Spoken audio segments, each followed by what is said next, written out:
नमस्कार, राधे राधे, जय श्री कृष्ण। दोस्तों, कैसे हो सभी लोग। एग्जाम हमारी बहुत ही जल्द में आने वाली है, तो प्लीज यार प्रिपरेशन अच्छे से करा करो। And welcome to fill of हम यूट्यूब चैनल।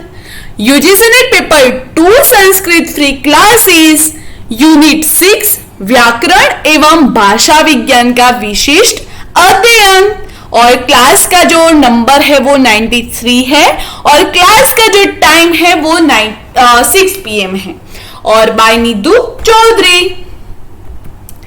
ये हमारे सोशल मीडिया के अकाउंट्स हैं, वहां पे जाके आप फॉलो अप करोगे तो डेली के डेली जितने भी क्लास हमारे होते हैं उसको आप सीधा पाओगे, एंड उस पे आपको लिंक और इंफॉर्मेशन आपको मिल जाएंगी। और ये फिल द फॉर्म की एप्लीकेशन है जो कि आपको प्ले स्टोर से सीधा डाउनलोड करने के लिए मिल जाएंगी, और उसमें free notes, PYQ with answer, 100+ mock test हम आपके लिए लेकर आए हैं। तो जो भी नए स्टूडेंट है उनको मैं बताना चाहूंगी कि हमारी प्ले स्टोर पर फिल द फॉर्म नाम की एप्लीकेशन है, उसको आप डाउनलोड करें और अपनी प्रिपरेशन को बड़ी आसानी से JRF दिलाए। और मैं आपको बताना चाहूंगी कि हमारी कितनी क्लासेस और कौन से टाइम पर होती है। तो 9 AM को जीके की क्लास होती है, 11 AM को पेपर फर्स्ट के लिए होती है, 2 PM को पेपर फर्स्ट के MCQ सॉल्व करवाए जाएंगे, एट 6 PM जो हमारा पेपर 2 संस्कृत है उसके लिए क्लास लगती है, आप सभी को पता ही है। और 9 PM को पेपर फर्स्ट के DI, मैथ्स, रीजनिंग इसकी क्लास आपको मिल जाएंगी।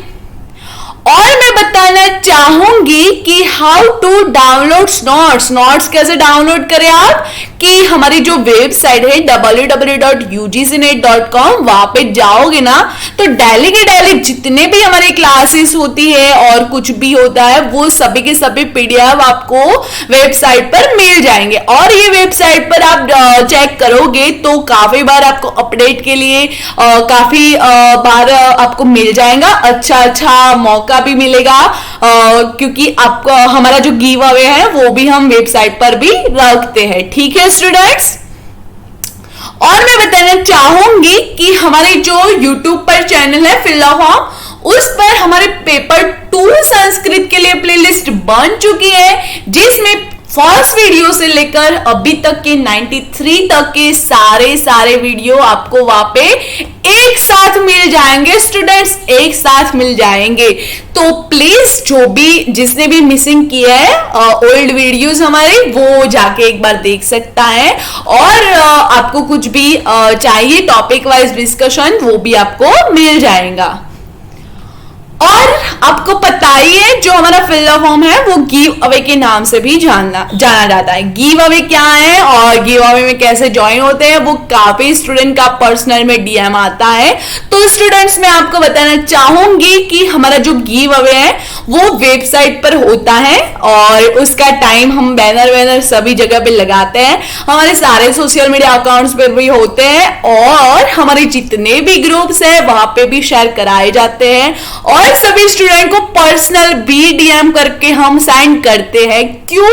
क्योंकि हम जो भी गिव अवे रखते हैं उसका प्राइज आप विन कर सको। और जो हमने अभी लास्ट जो गिव अवे रखा था वो 25 मई को था, और उसमें हमने फ्री पावर बैंक प्रोवाइड करवाया था। जी हाँ, बिल्कुल भी फ्री, क्योंकि हम जो गिव अवे है उसमें क्वेश्चंस रखते हैं, वो भी आपके लिए होता है, और जो भी प्राइज होता है वो भी आपके लिए होता है। तो देर किस बात की स्टूडेंट्स, तो प्लीज सभी स्टूडेंट हमारा जो गिव अवे होता है उस पे पार्टिसिपेट करा करो। ठीक है स्टूडेंट्स। आगे हमारा जो एम है, हमारा जो मिशन है, उसको एक बार जल्दी से दोहरा के आते हैं। जल्दी से जल्दी मेरे साथ लिखो भाई, वी वांट JRF। जल्दी से जल्दी कमेंट बॉक्स में, लाइव कमेंट में सभी जगह पे लिख कर आ जाओ भाई, जल्दी जल्दी, वी वांट JRF। चलो किस किसने लिखा है मैं देख रही हूं आपकी कमेंट। मुझे पता चल रहा है कि कौन कौन कौन रेगुलर स्टूडेंट्स हैं और कौन कौन कमेंट कर रहा है। तो ऐसा मत समझो कि ये ऑफलाइन क्लास है, ऑफलाइन नहीं है बिल्कुल भी, क्योंकि मैं हर रोज क्लास में आती हूँ, क्लास में क्या क्या एक्टिविटीज होती है मैं देखती हूँ, सभी के कमेंट्स भी देखती हूँ, और किसी का ऐसा लगता है कि आंसर देना चाहिए तो मैं उसका आंसर भी देती हूँ। तो प्लीज जल्दी से जल्दी लिख दो कि वी वांट JRF, हमारा जो मिशन है वो क्या है। हर रोज लिखा होगा ना तो एक दिन पक्का वो करके आओगे मेरे JRF के सितारों।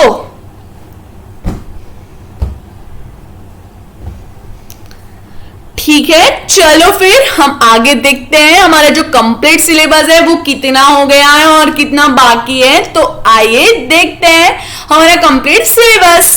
यूनिट 1 2 3 4 5 7 8 9 10 इतने यूनिट हमने कवर करवा लिए हैं। और अभी जो हमारा यूनिट चल रहा है वो यूनिट 6 है।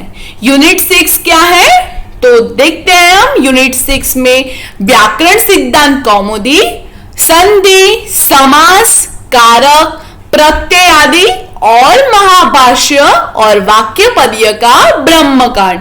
तो हमने इसमें से क्या क्या देख लिया है तो परिभाषाएं देख ली है, व्याकरण सिद्धांत कौमुदी देख लिया है और संधि का टॉपिक्स हमने कवर करवा लिया है। और आज हम देखेंगे समास। आज का जो हमारा टॉपिक है वो क्या है समास। समास संस्कृत में इस प्रकार समास के सामान्य रूप से 6 भेद होते हैं।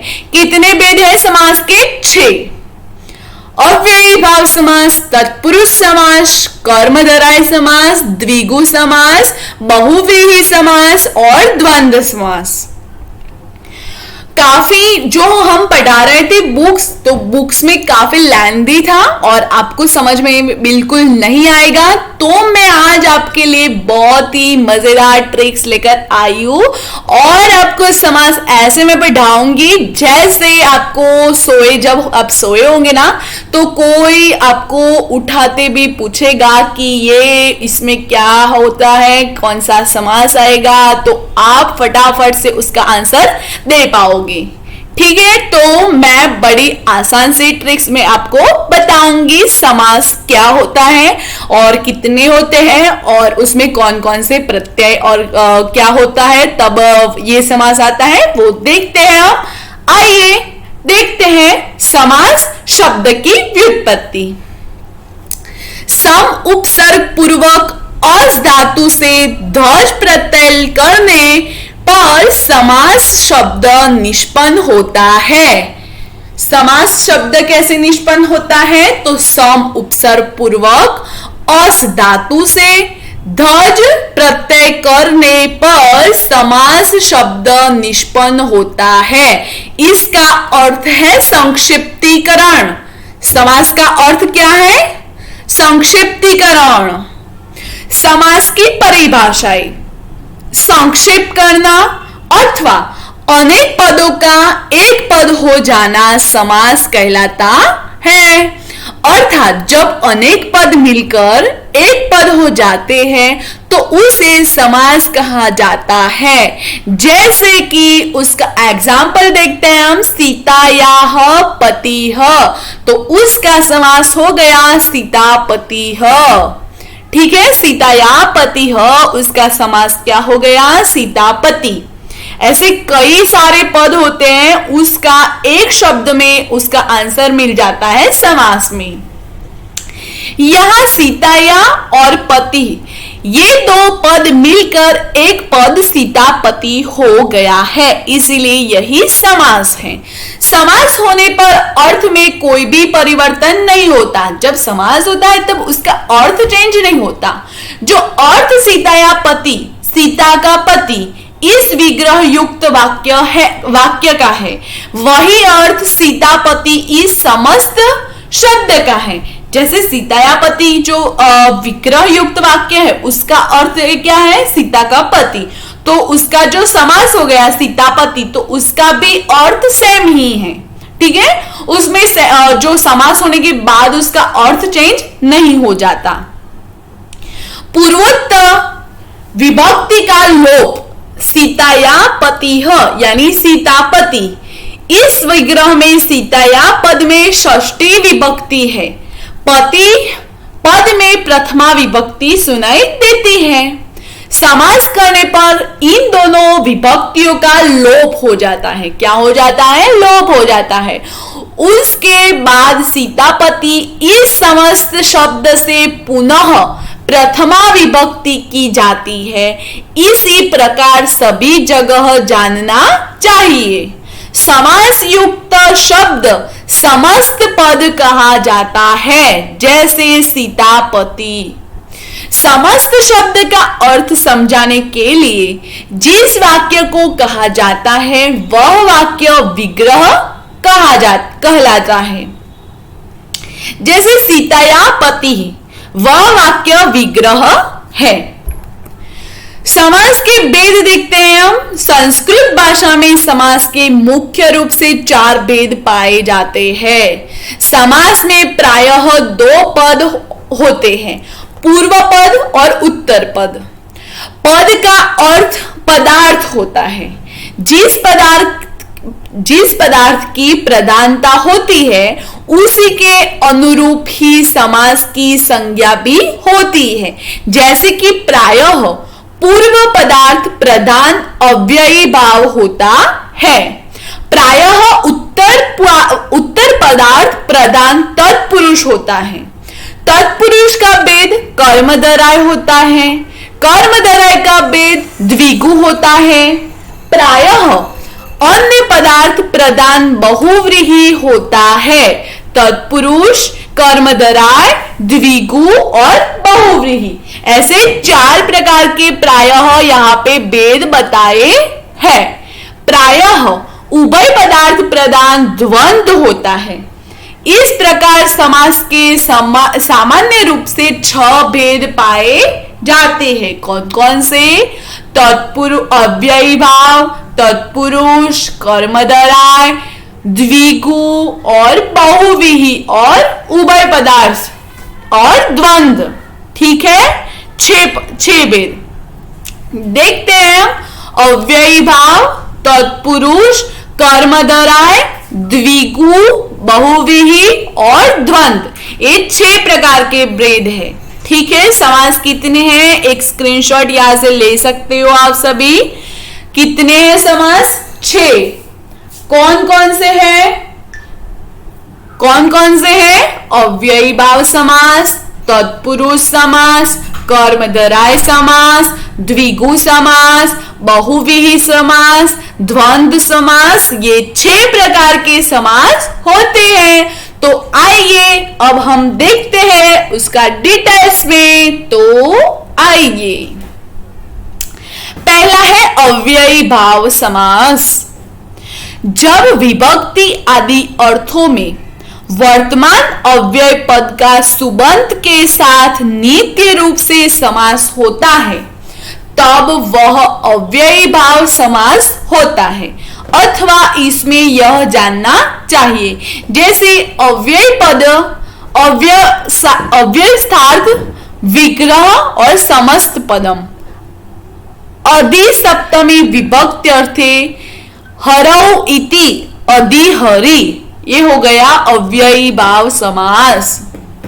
क्या हो गया? अधि सप्तमी विभक्ति अर्थे हरौ इति यानी अधिहरि। जब विभक्ति आदि अर्थों में वर्तमान अव्यय पद का सुबंत के साथ नित्य रूप से समास होता है तब अव्ययी भाव समास होता है। सिंपल सी लाइन है, इजीली आपको याद रखनी है और इजीली आपको एग्जाम में क्रैक करके आनी है।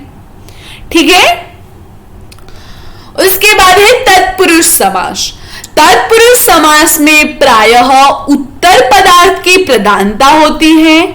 जैसे राज्ञः पुरुष यानी राजपुरुष। क्या हो गया? राजः पुरुष यानी राजपुरुष, राजा का पुरुष। यह उत्तर पद पुरुष है, उसी की प्रधानता होती है। राजपुरुषम आनयः, आनय तो राजा के पुरुष को लाओ, ऐसे कहने पर पुरुष को ही लाया जाता है, राजा को नहीं। राजा के पुरुष को लाओ, तो राजा के पुरुष को यानी पुरुष को ही लाओ, राजा को नहीं। तत्पुरुष समास में पूर्व पद में जो विभक्ति होती है प्रायः उसी के नाम से ही समास का भी नाम होता है। जैसे कृष्णम श्रितम यानी कृष्ण श्रितम यानी द्वितीय तत्पुरुष। उसके बाद है कर्मधारय समास। जब तत्पुरुष समास के दोनों पदों में एक ही विभक्ति अर्थात समान विभक्ति होती है तब वह समानाधिकरण तत्पुरुष समास कहा जाता है। कब कहा जाता है? जब तत्पुरुष समास के दोनों पदों में एक ही विभक्ति अर्थात समान विभक्ति होती है तब वह समानाधिकरण तत्पुरुष समास कहा जाता है। इसी समास को कर्मधारय समास के नाम से जाना जाता है। इस समास में साधारणतया पूर्व पद विशेषण और उत्तर पद विशेष्य होता है। पूर्व पद जो होता है वो क्या होता है? विशेषण, और उत्तर पद है वो विशेष्य होता है। जैसे नीलम कलमम, तो उसका समास क्या हो गया? नील कमलम। पहले क्या था? नीलम यानी नीलम और कमलम, तो दोनों में जो म था वो एक ही बन गया, नील कमलम। इस उदाहरण में नीलम कमलम इन दोनों पदों में समान विभक्ति अर्थात प्रथमा विभक्ति है। यहाँ नीलम पद विशेषण है और कलमम पद है वो विशेष्य है, इसीलिए यहाँ कर्मधारय समास होता है। उसके बाद है द्विगु समास। संख्या पूर्व द्विगु। इस पाणिनीय सूत्र के अनुसार जब कर्मधारय समास का पूर्व पद संख्यावाची तथा उत्तर पद संज्ञावाची होता है तब वह द्विगु समास होता है। द्विगु किसे? यानी 1 2 3 4 5 6 7 8 9 10 ऐसे संख्यावाची जब पद होते हैं पूर्व पद, तब कौन सा समास होता है? द्विगु समास। यह समास प्रायः समूह अर्थ में होता है। समस्त पद सामान्य रूप से नपुंसकलिंग के एक वचन में अथवा स्त्रीलिंग के एक वचन में होता है। इसके विग्रह में षष्ठी विभक्ति का प्रयोग किया जाता है। जैसे सप्तना दीनाना समाहार इति सप्तदिनम। क्या हो गया? सप्तना दिनाना समाहार। उसका जो समास है द्विगु समास वो क्या हो गया? सप्तदिनम। ऐसे द्विगु समास में क्या? संख्यावाची शब्द होते हैं। उसके बाद है बहुव्रीहि समास। जिस समास में जब अन्य पदार्थ की प्रधानता होती है तब वह बहुव्रीहि समास कहा जाता है। अर्थात इस समास में न तो पूर्व पदार्थ की प्रधानता होती है और न ही उत्तर पदार्थ की, अपितु दोनों पदार्थ मिलकर अन्य पदार्थ का बोध कराते हैं। समस्त पद का प्रयोग अन्य पदार्थ के विशेषण के रूप में होता है।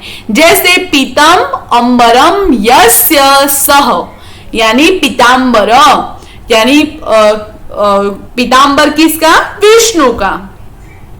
पीला है वस्त्र जिसका वह, पीतांबर अर्थात विष्णु।